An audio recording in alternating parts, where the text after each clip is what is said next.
Hello hello hello hello. Extremely sorry class. Extremely sorry. I think अब आप लोग को आवाज आ रही होगी। एक्सट्रीमली सॉरी, म्यूट था। ठीक है, मैं दोबारा समझाती हूँ। हम लोग यहाँ पे केस स्टडी क्वेश्चंस कर रहे हैं। केस स्टडी क्वेश्चन जो कि आप लोगों का 10 से 15 क्वेश्चन केस स्टडीज के आते हैं। सबसे पहला क्वेश्चन आप लोगों की स्क्रीन पे है। मिस्टर बेल्फर और मिसेस बेल्फर दोनों मियाँ बीवी हैं। मिस्टर बेल्फर साइलोन में काम करते हैं। छुट्टियों में दोनों ने इंग्लैंड जाने का सोचा। Enjoy the leave. जब मिस्टर बेल्फर रिटर्न हो रहे थे सिलोन में, उसकी वाइफ को बोला गया कि आपका हेल्थ खराब है, आप इंग्लैंड में रहिए जब तक आप सही नहीं हो जाती। मिस्टर बेल्फर को तो भाई काम करना है।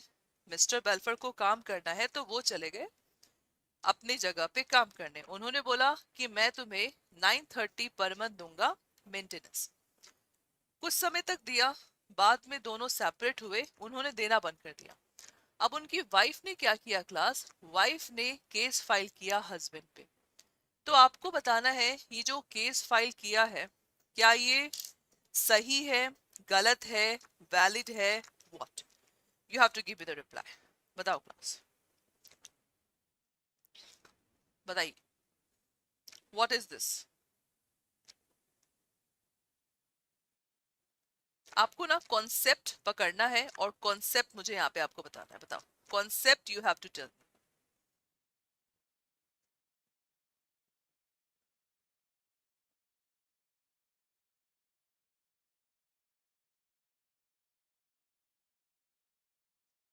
आपको कॉन्सेप्ट यहाँ पे बताना है।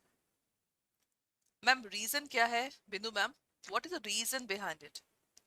किस रीजन के कारण इनका मतलब wife can not file the case? क्या रीजन है बताइए, so that I can understand that you understand this one. बोलो बोलो, बहुत इजी है। That is very easy.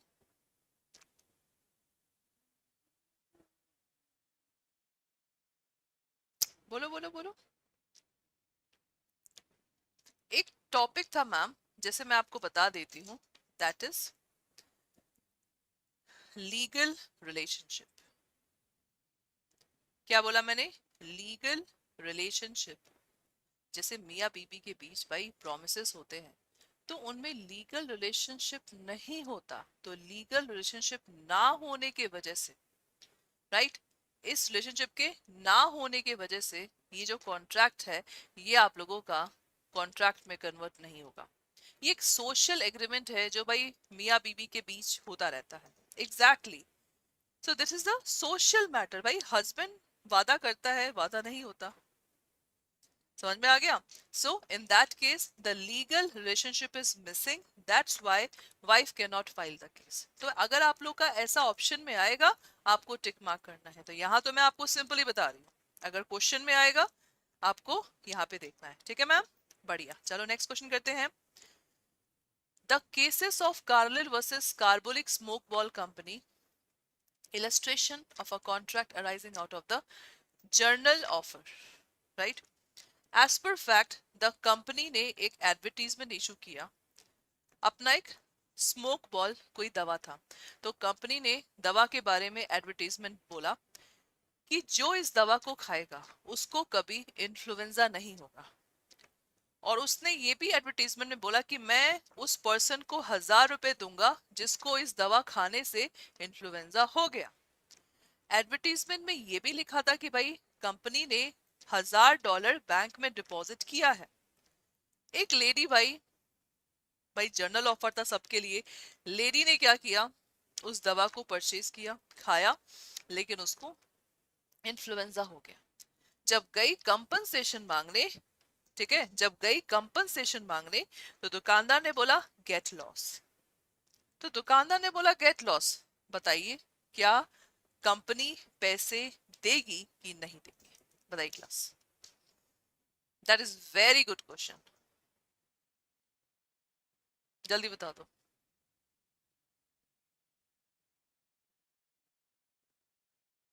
What is the right answer for this question?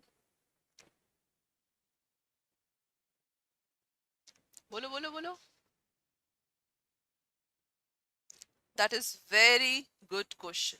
जल्दी बताइए क्लास, इसका एग्जैक्ट आंसर क्या होगा? That is very good question.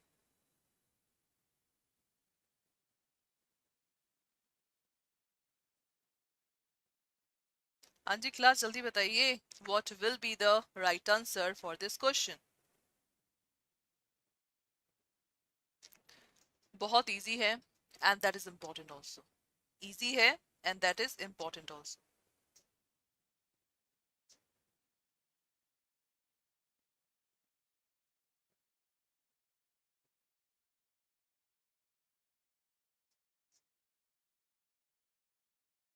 सो यहाँ पे क्लास, इसका एग्जैक्ट आंसर क्या है? The right answer will be, जल्दी बताइए भाई। देखो यहाँ पे जब ये, मतलब कंपनी क्या बोल रही थी कि भाई ये मैम ये जर्नल ऑफर है, सबके लिए था, आपको स्पेशली हमने नहीं बोला कि आके हमारा दवाई यूज करिए। तो यहाँ पे कोर्ट का डिसीजन क्या था, जब आपका जर्नल ऑफर था, तो जर्नल ऑफर एक्सेप्ट कब होता है? जब कोई भी पर्सन आता है उसको एक्सेप्ट करता है, तब जाके कंप्लीट होता है। So in that case company have to pay that much of amount to the lady, because जब ये सबके लिए जर्नल ऑफर था, तो जर्नल ऑफर था तो that is apply to the everyone. Exactly Bindu ma'am, तो यहाँ पे लेडी को कंपनसेशन मिलेगा। ठीक है, बहुत बढ़िया। और जब कंपनी ने ऑलरेडी $1000 जो बैंक में पे किया है सिंसियरिटी दिखाने का, तो भाई दिखाइए ना आप सिंसियरिटी अपना। So that's why this is the right answer. बहुत बढ़िया बिंदु मैम, दैट्स ग्रेट। तो ऐसे ही क्वेश्चन को समझा जाता है, भले ही मैम ये 8-10 लाइन के होते हैं, लेकिन कभी भी घबराना नहीं है। ये क्वेश्चंस आप लोगों के बहुत इजी होते हैं। ठीक है, these questions are very very much easy. Done. चलो जी, नेक्स्ट क्वेश्चन करते हैं हम लोग अपना। एक गौरी दत्त है, ठीक है, पर्सन है, उसने अपने सर्वेंट को भेजा कि जाओ तुम मेरे नेफ्यू को ढूंढ के लाओ, नेफ्यू गुम हो गया है। जैसे ही सर्वेंट, एल कौन है? सर्वेंट, ढूंढने गया उस लड़के को, गौरी दत्त ने क्या किया, एक अनाउंसमेंट किया पेपर में कि जो मेरे नेफ्यू को ढूंढेगा उसको $5000 मेरी तरफ से मिलेगा। एल को, मतलब सर्वेंट को, इस अवार्ड के बारे में नहीं मालूम था, अब उसने भाई क्लेम किया रिवॉर्ड का। सो बताइए क्या सर्वेंट को रिवॉर्ड मिलेगा? बताओ। That is again good question. बताओ, क्या सर्वेंट को रिवॉर्ड यहाँ पे मिलेगा कि नहीं मिलेगा? बताइए।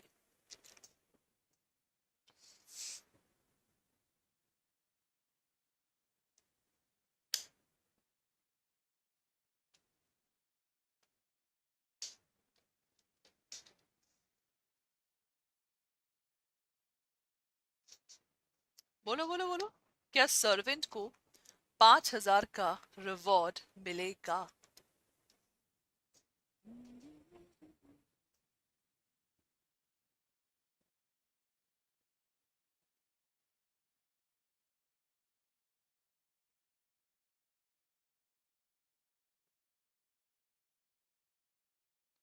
बताइए class, what will be the right answer?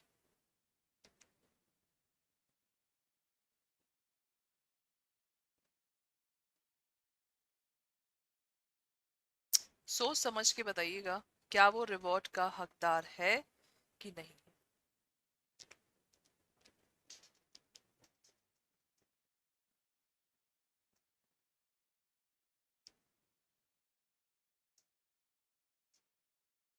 बोलिए class, what is the right answer?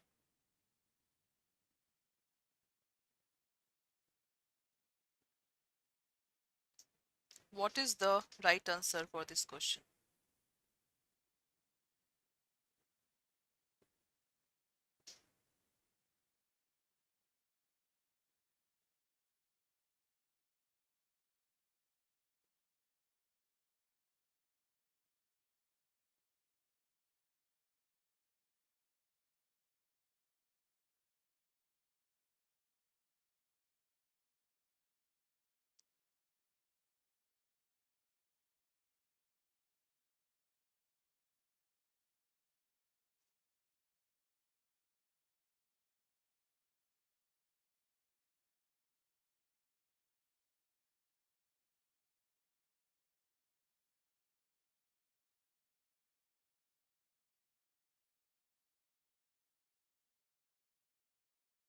हाँ जी क्लास बताइए, what will be the right answer.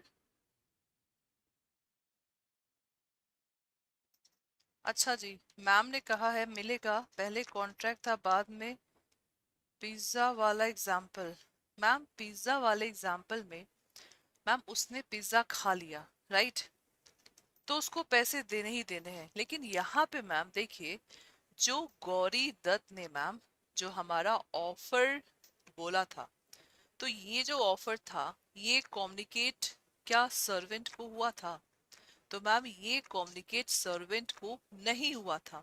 तो जब सर्वेंट को कम्युनिकेट नहीं हुआ तो ma'am why the servant will this one take the reward?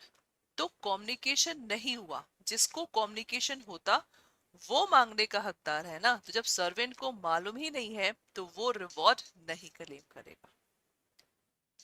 Okay ma'am, pizza वाला example that is different one, ठीक है, दैट इज डिफरेंट वन। समझ में आया? नेक्स्ट, ये क्वेश्चन भाई आप लोगों के एग्जाम में भी आ चुका है, ये क्वेश्चन एग्जाम में भी आप लोगों के आ चुका है। सबसे पहला क्वेश्चन आप लोग के स्क्रीन पे है। अ माइनर, उसने क्या किया, माइनर ने अपना घर क्या किया, गिरवी रखा, ठीक है। कितना रुपए मांगा, 20,000 रुपए मांगा, and receive 10,000 from the mortgage, लेकिन रिसीव हुआ उसको 10,000 ही, 500। उसके बाद जो मोर्गेजर था आपका वो भाई मेजर था। मोर्गेजर ने केस फाइल किया for setting aside the mortgage on the ground that भाई मैंने जिसके साथ कॉन्ट्रैक्ट किया है वो माइनर है, वो माइनर है। अब आप बताइए इस केस में क्या मोर्गेजर को उसका पैसा उसको वापस मिलेगा? और नेक्स्ट है हमारा, ठीक है, नेक्स्ट हमारा क्या है, मोर्गेजर को उसका पैसा उसको मिलेगा। और नेक्स्ट हम लोगों का है ये जो आप लोग का एग्रीमेंट हुआ है, वो बताइए एग्रीमेंट आप लोग का क्या होगा? बताइए एग्रीमेंट आप लोगों का क्या होगा? That is very good question, बताओ। ये क्वेश्चन आप लोगों का जून सेशन में आ चुका है, ये क्वेश्चन आप लोगों का पिछले साल जून सेशन में आ चुका है। So what will be the right answer, बताइए।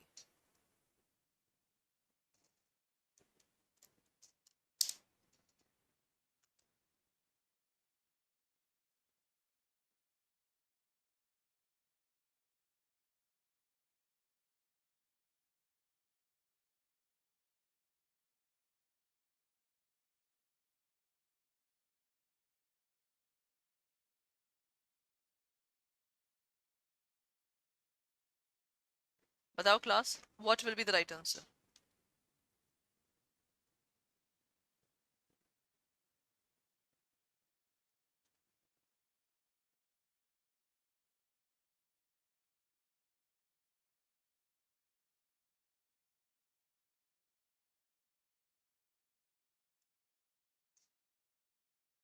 पैसेज, पैसा पैसा नहीं मिलेगा, मुझे लगा पैसेज नहीं मिलेगा, पैसा नहीं मिलेगा। और नेक्स्ट मैम ये एग्रीमेंट या कॉन्ट्रैक्ट क्या होगा आपका, बताना जरा। ये एग्रीमेंट या कॉन्ट्रैक्ट आपका क्या होगा, बताइएगा जरा।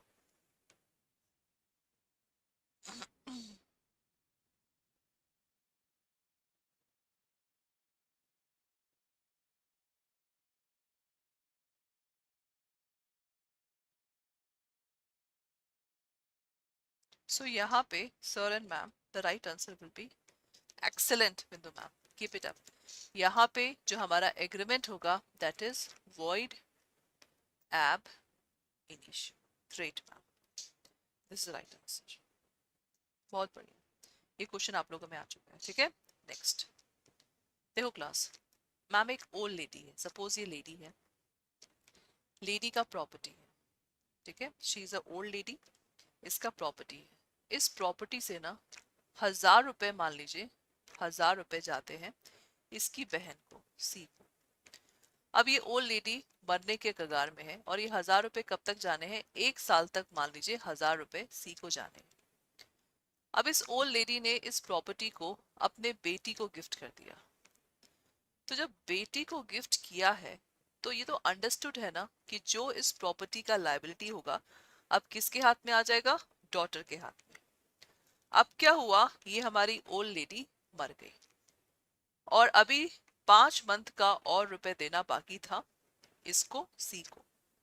लेडी मर गई, डॉटर ने 2 मंथ दिया, उसके पास से मना कर दिया कि मैं आपको पैसे नहीं दूंगी 1000 रुपए, क्योंकि वो लायबिलिटी मेरी दादी का था। आपको बताना है क्या डॉटर को बाकी के 3 मंथ का पैसा देना होगा कि नहीं। दैट इज गुड क्वेश्चन, बताओ।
बताइए क्लासेस का एग्जैक्ट आंसर क्या होगा।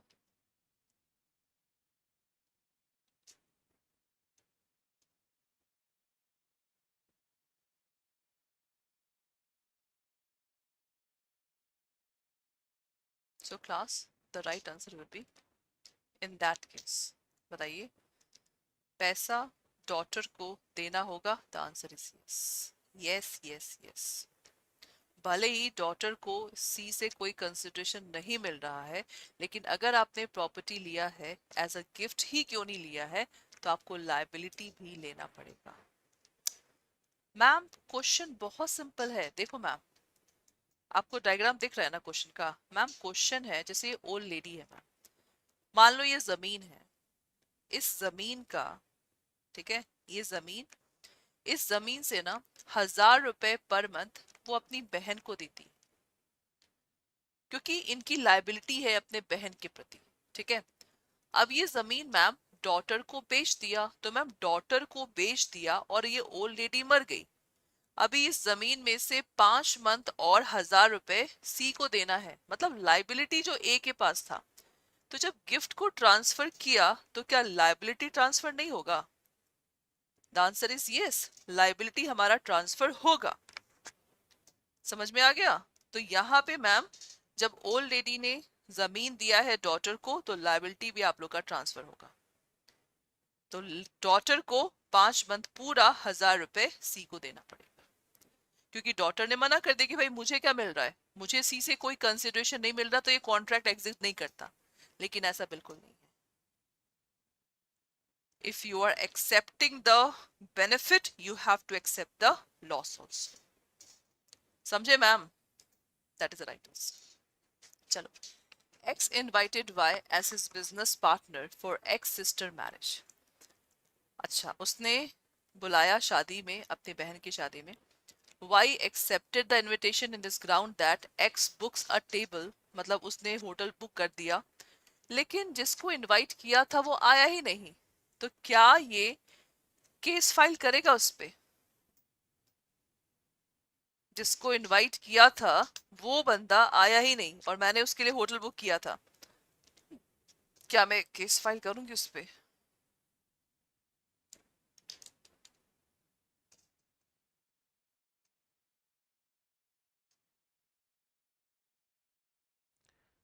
Hello everyone, a very good evening to all of you.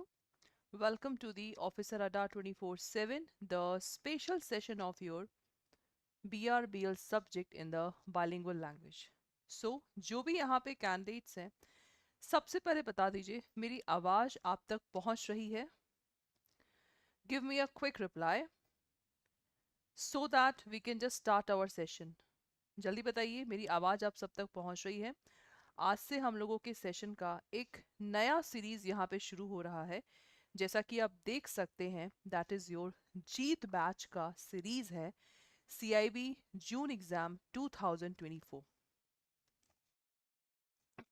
जल्दी देखिए। आप में से जो भी यहाँ पे कैंडिडेट्स हैं, ये सेशन आप लोगों का बहुत इंपॉर्टेंट है, क्योंकि यहाँ पे हम आज से शुरू करने जा रहे हैं आप लोगों के BRBL एक्ट में जो 25 एक्ट हैं। क्या बोला मैंने? जो आप लोगों के 25 एक्ट हैं, उस सब का मैं समरी लेके आई हूँ। समरी का मतलब है क्विक रिवीजन और उसके क्वेश्चंस। किसके क्वेश्चंस? जो आप लोगों के मैकमिलन बुक में जितने भी क्वेश्चंस दिए हैं मॉड्यूल वाइज, उन सारे क्वेश्चंस को हम लोग यहाँ पे करने वाले हैं। तो आप में से जो भी यहाँ पे कैंडिडेट्स हैं, आई होप सो मेरी आवाज आप तक पहुंच रही होगी। तो चलिए भाई, सेशन को स्टार्ट करते हैं हम लोग अपने यहाँ पे। ठीक है, जो भी यहाँ पे पहली बार देख रहे हैं सेशन को फटाफट लाइक कर दीजिए, शेयर कर दीजिए। और आप लोगों का पेड बैच भी है, और ये यूट्यूब सेशन को भी देखना बिल्कुल मत भूलिएगा आप लोग। चलिए सेशन को स्टार्ट करते हैं। ये आप देख सकते हैं, summary and the Macmillan most important questions. Okay, सबसे पहले जैसा कि मैं पेड क्लास में भी मॉड्यूल डी से स्टार्ट करती हूँ, यहाँ भी मैं मॉड्यूल डी से स्टार्ट करूंगी।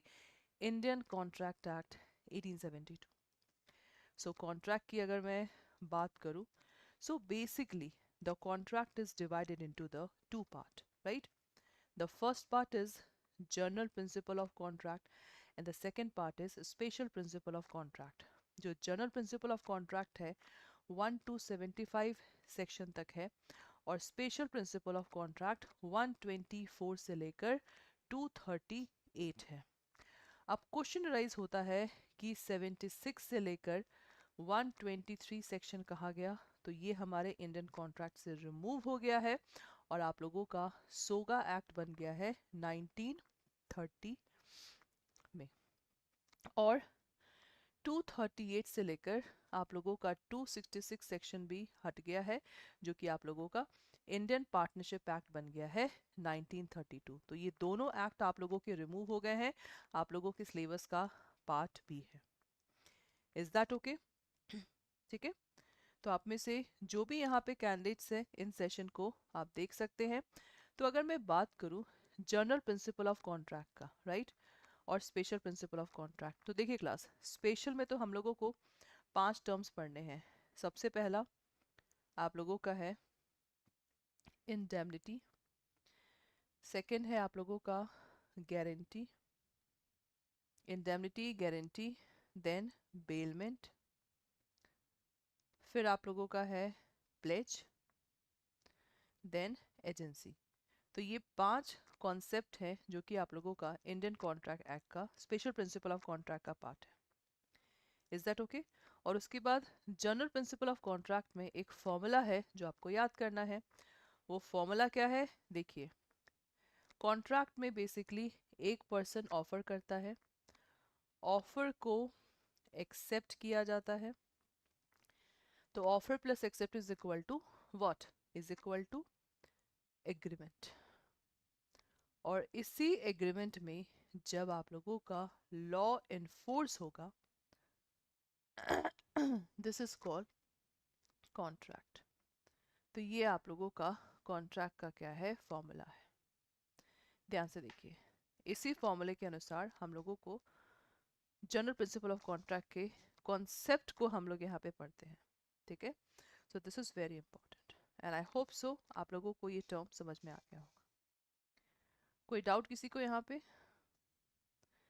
किसी को कोई भी यहाँ पे डाउट? जल्दी बताइए। That is clear to all of you?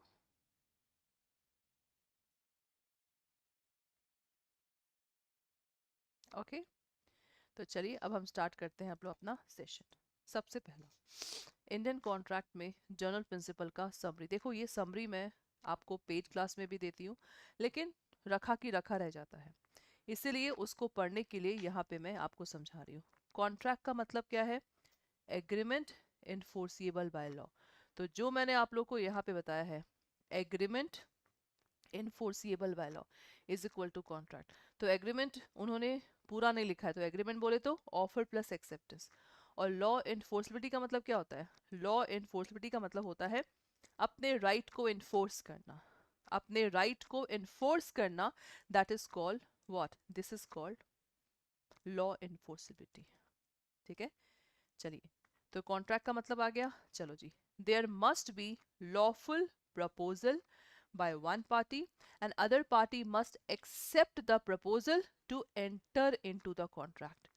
मतलब कॉन्ट्रैक्ट में एंट्री के लिए लॉफुल प्रपोजल चाहिए, एक्सेप्टेंस चाहिए, तब जाके आप कॉन्ट्रैक्ट में एंट्री करेंगे। बिल्कुल। जो एग्रीमेंट बनाया जाता है वो ओरल भी हो सकता है, रिटन भी। तो हम लोगों ने एग्रीमेंट पढ़ा है क्लास कि एग्रीमेंट आप लोगों का सोशल एग्रीमेंट हो सकता है, आपका रिलीजियस एग्रीमेंट हो सकता है, लीगल एग्रीमेंट हो सकता है। तो लीगल एग्रीमेंट ही हमें पढ़ना है, क्योंकि लीगल एग्रीमेंट में आप लोगों का ना कंसिडरेशन होता है। तभी आप लोगों के बुक में जो मैंने डेफिनेशन पोर्शन दिया है ना, तो कॉन्ट्रैक्ट भी डेफिनेशन का ये लैंग्वेज है और एग्रीमेंट भी डेफिनेशन का लैंग्वेज है जो आपके बुक में दिया है। और जब डेफिनेशन बेस्ड क्वेश्चन पूछे जाते हैं ना, तो डेफिनेशन बेस्ड क्वेश्चन आप लोगों के इसी से पूछे जाते हैं। Is that okay? Definition based question जो 5 से 8 क्वेश्चन आज की डेट में आता है, वो आपके इसी से पूछे जाते हैं। सो एग्रीमेंट बोले तो एवरी प्रॉमिस या सेट ऑफ प्रोमिसेस। जैसे मैंने आपको प्रॉमिस किया कि मुझे अपनी गाड़ी बेचनी है, अपोजिट पार्टी वो भी प्रॉमिस कि मैं आपको इतना पैसे दूंगा। Forming consideration for each other, that is called agreement. तो ये हमारा एग्रीमेंट का क्या है? That is the definition. ठीक है। In order to form agreement there must be proposal या ऑफर, दोनों को एक ही बोलते हैं, by one party and acceptance by the other party. चारों पॉइंट्स क्लियर सबको? ठीक है। कोई भी डाउट हो आप लोग कमेंट बॉक्स पे डाउट को यहाँ पे पूछ सकते हैं। ठीक है, कमेंट बॉक्स पे डाउट को आप लोग पूछ सकते हैं। Next, the parties to the agreement must be legally competent to enter into the contract. बिल्कुल। तो भाई कॉम्पिटेंट का मतलब क्या होता है? कॉम्पिटेंट बोले तो +18, sound mind, not disqualified by law, that's it. ये आप लोगों का कॉम्पिटेंट का है। कोई भी एग्रीमेंट अगर माइनर करता है, माइनर बोले तो बिलो 18 ईयर का कोई बंदा करता है, वो वॉइड एब इनिशियो कहलाता है। तो वॉइड एब इनिशियो एक लीगल वर्ड है जिसका मतलब होता है शुरुआत से जीरो। तो हमें वैलिड कॉन्ट्रैक्ट मालूम है, ठीक है, हम लोगों को वॉइड एग्रीमेंट मालूम चल गया, और आप लोग का एक तीसरा वर्ड जो यहाँ पे आता है वॉइडेबल कॉन्ट्रैक्ट, जो कि आप लोग के बुक का पार्ट है।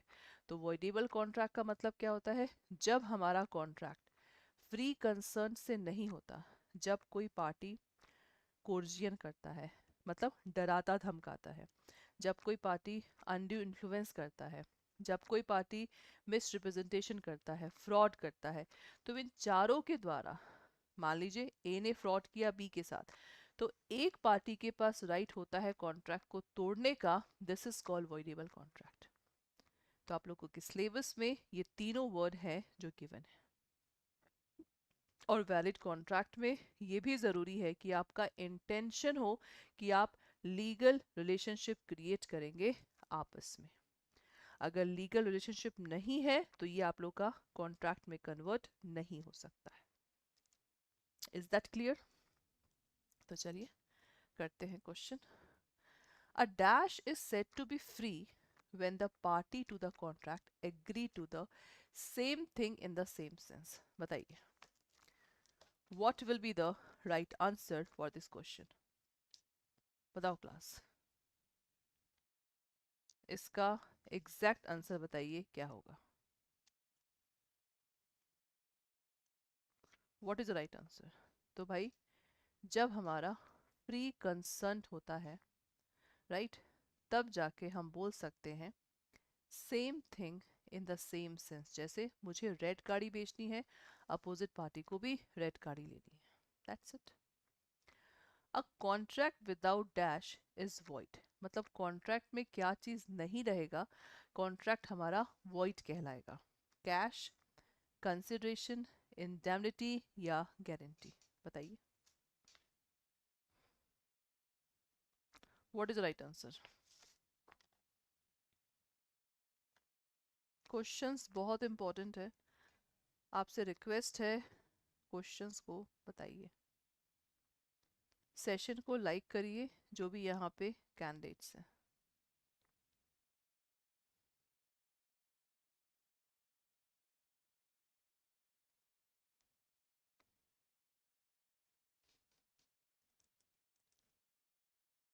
तो यहाँ पे क्लास आप लोगों का राइट आंसर क्या है? कोई भी कॉन्ट्रैक्ट में अगर कंसिडरेशन नहीं होता है ना तो कॉन्ट्रैक्ट हमारा वॉइड हो जाता है। ठीक है, यहाँ पे कंसर्न्ड, जो पर्सन प्रपोजल करता है उसको क्या बोलते हैं? प्रॉमिसर, प्रिंसिपल डेटर, श्योरिटी या गारंटर? बताइए, the person who makes the proposal, that is good question. बताइए भाई, आप लोग को मैम लाइव है, मैम लाइव है, it's a request, everyone have to give me the answer, everyone have to give me the answer. What is the right answer? So for this the right answer will be, that is a promiser. क्या है आप लोग का? Promiser is the right answer. A person is said to be competent to contract अगर वो major है, sound mind है या मेजर प्लस साउंड माइंड है? What is the right answer?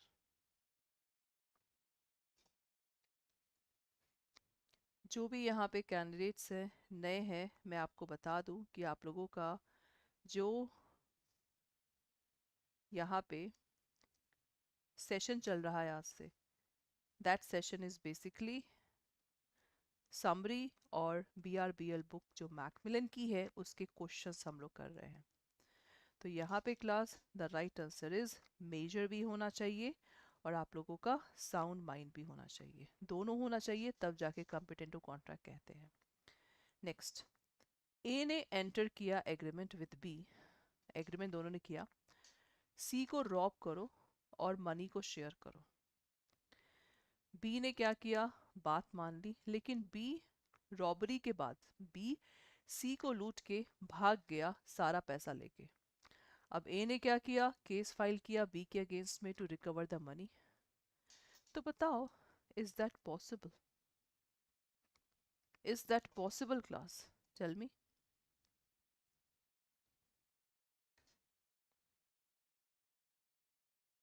बोलो बोलो, इज दैट पॉसिबल? तो यहाँ पे क्लास इसका आंसर क्या होगा? This is absolutely false.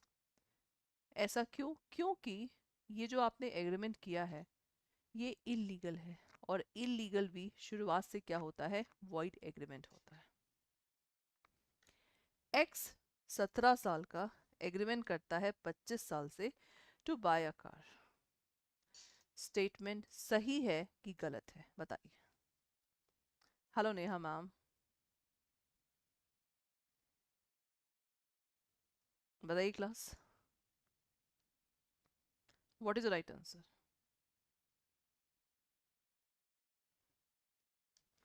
तो यहाँ पे क्लास याद रखिएगा, the right answer will be basically false. ये भी फॉल्स, ये भी फॉल्स। चलो, अ कॉन्ट्रैक्ट इज कॉन्क्लूडेड जब प्रपोजल होता है और एक्सेप्ट होता है प्रपोजल का। बताइए, बहुत बढ़िया क्वेश्चन है। A contract is concluded when the party to whom proposal is made accept the proposal. देखो, अगर मैं एक लॉ की भाषा बोलूं, प्रपोजल जब एक्सेप्ट होता है तो क्या बनता है? एग्रीमेंट बनता है, राइट? लेकिन यहाँ पे क्वेश्चन, जैसे मैंने देखा सुबह, मैंने इसको फॉल्स किया था, लेकिन ये स्टेटमेंट आप लोगों का ट्रू होगा। ट्रू क्यों होगा? क्योंकि कॉन्ट्रैक्ट आप लोगों का जब कंक्लूड, मतलब यहाँ पे कोई फॉर्मूला का नहीं बोला है, कॉन्ट्रैक्ट कंक्लूड तब होता है जब प्रपोजल एक्सेप्ट हो जाता है। So that's why this statement is true one. बहुत बढ़िया नेहा मैम, गुड। ठीक है, so this is the true statement. This is the true statement. ठीक है, सो आई होप सो आपको मालूम चल गया होगा. नाउ कॉन्ट्रैक्ट ऑफ इंडेमनिटी, एक और कॉन्सेप्ट, फिर कल हम कॉन्ट्रैक्ट को कंप्लीट करेंगे समरीज का. कॉन्ट्रैक्ट ऑफ इंडेमनिटी मैंने आपको पहले ही बताया है, करे कोई भरे कोई. क्या बोला मैंने? Contract of indemnity is basically करे कोई भरे कोई. जैसे जितना भी आप लोग का इंश्योरेंस का एग्जाम्पल है, all insurance example comes under the contract of indemnity. इसमें क्या होता है, जो एक पार्टी होती है, जैसे मैंने कार का इंश्योरेंस कराया, तो जब मैंने कार का इंश्योरेंस कराया, so in that case what will happen, अगर निकिता मैम की गाड़ी को कुछ भी लॉस हुआ, इस लॉस का भरपाई कौन करेगा? कंपनी करेगा.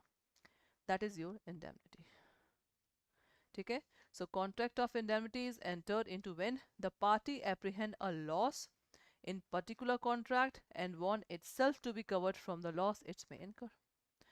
Indemnity भी express हो सकता है, implied हो सकता है. निकिता मैम को लीगल लैंग्वेज में क्या कहेंगे? शी इज कॉल्ड इंडेमनिफाइड और इंडेमनिटी होल्डर, और कंपनी जिससे हमने इंश्योरेंस लिया है that is called indemnifier. Indemnifier. ठीक है, so the contract of indemnity, the liability of indemnifier is a stand alone primary obligation. बिल्कुल, by indemnifier का सबसे पहला obligation है लॉस की भरपाई करना. It is independent from and not contingent on any other party's liability to be indemnified party. बिल्कुल, जो indemnified party है, मतलब लॉस इनका हुआ तो ही कंपनी पिक्चर में आएगा, तो ही आपका कंपनी क्या है, पिक्चर में आएगा. तो ये चीज आप लोगों को यहाँ पे ध्यान रखना है. ठीक है, नेक्स्ट, द प्रिंसिपल ऑफ को एक्सटेंसिवनेस डज नॉट अप्लाई. देखो, को एक्सटेंसिवनेस का मतलब क्या होता है? साथ साथ. तो यहाँ पे किसी का साथ साथ लाइबिलिटी नहीं है, लाइबिलिटी हमेशा इंडेमनिफायर का ही होगा. Indemnifier will remain liable under indemnity in relation to the loss under contract even if underlying contract is void and unenforceable. मतलब अगर कॉन्ट्रैक्ट आपका void भी होता है, unenforceable भी है, तो भी आपका indemnifier liable होगा.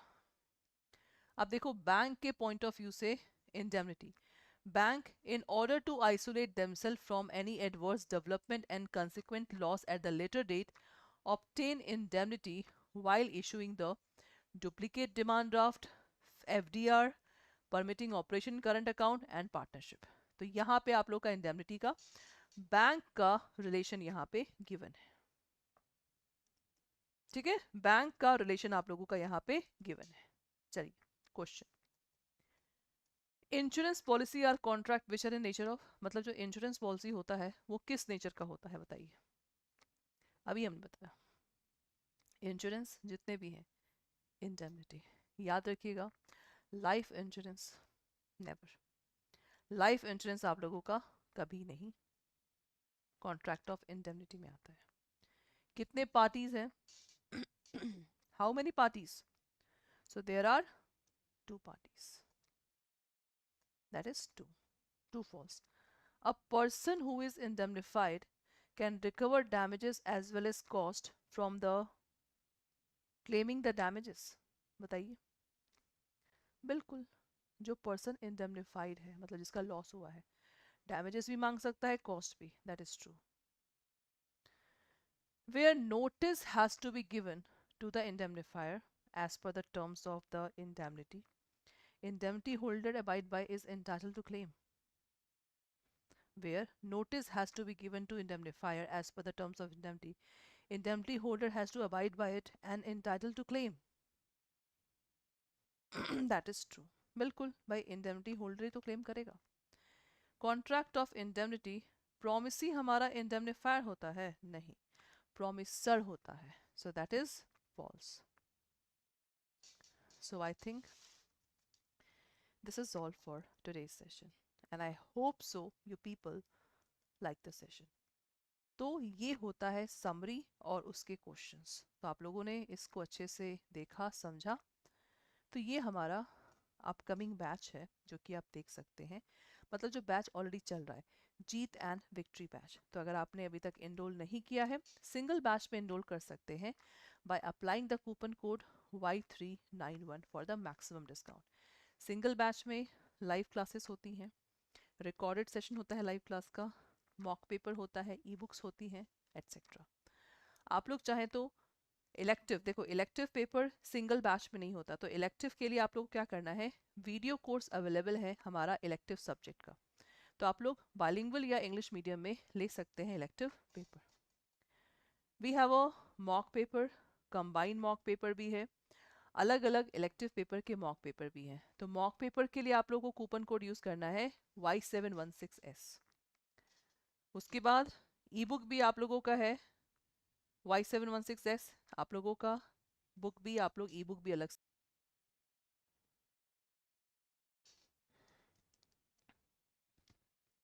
Hello everyone, very good evening to all of you.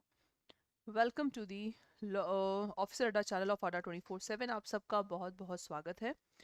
जो भी यहाँ पे ऑफिसर अड्डा के स्टूडेंट्स हैं CIB के, ये सेशन आप लोगों का बहुत इंपॉर्टेंट है, क्योंकि इसमें आप लोगों के ना सिर्फ मैकमिलन के क्वेश्चंस मैं कवर कर रही हूँ PRBL बुक के, बल्कि यहाँ पे आप लोगों को जो भी हमने कवर किया है पेड क्लास में, उसका समरी भी यहाँ पे हम कवर कर रहे हैं। तो आप में से जो भी यहाँ पे कैंडिडेट्स हैं, सेशन पे बने रहिएगा, that is very very much important. Okay, now summary of the act and Macmillan. तो कल हम लोगों ने मॉड्यूल D से स्टार्ट किया था, ठीक है। तो मॉड्यूल D में we have just read about the general principle of contract और contract of indemnity we have just done. Now in the Indian contract we have to start with the contract of guarantee. Contract of guarantee आप लोग किसे कहते हैं, इसको हम समझते हैं।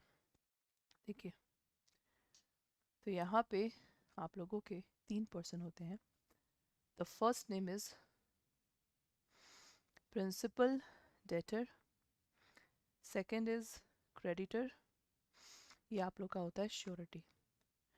तो कॉन्ट्रैक्ट ऑफ गारंटी में बेसिकली क्रेडिटर जो पैसे देता है, तो प्रिंसिपल डेटर पैसे मांगता है किससे, क्रेडिटर से पैसे देता है, लेकिन क्रेडिटर को श्योर नहीं है कि प्रिंसिपल डेटर पैसा देगा कि नहीं देगा। ओके, तो प्रिंसिपल डेटर क्या करता है, श्योरिटी को लेके आता है। श्योरिटी प्रिंसिपल डेटर के बिहाफ पे प्रॉमिस करता है कि मैं आपको पैसे दूंगा अगर प्रिंसिपल डेटर पैसे नहीं दे पाता। सो इन दैट केस श्योरिटी ने पैसे दे दिया, अब श्योरिटी अपना पैसा कहाँ से मांगेगा, प्रिंसिपल डेटर से, that is a implied thing. So the contract between principal debtor, creditor and surety is called contract of guarantee. तो यहाँ पे आप लोगों के 3 पार्टीज होते हैं जैसा कि आपने देखा, और आप लोगों का 3 कॉन्ट्रैक्ट होते हैं आपस में। तो सबसे पहला कॉन्ट्रैक्ट आप लोगों का इन दोनों के बीच, दूसरा इन दोनों के बीच, तीसरा इन तीनों के बीच। This is called contract of guarantee. That is a very simple concept. समझ में आ गया, कॉन्ट्रैक्ट ऑफ गारंटी।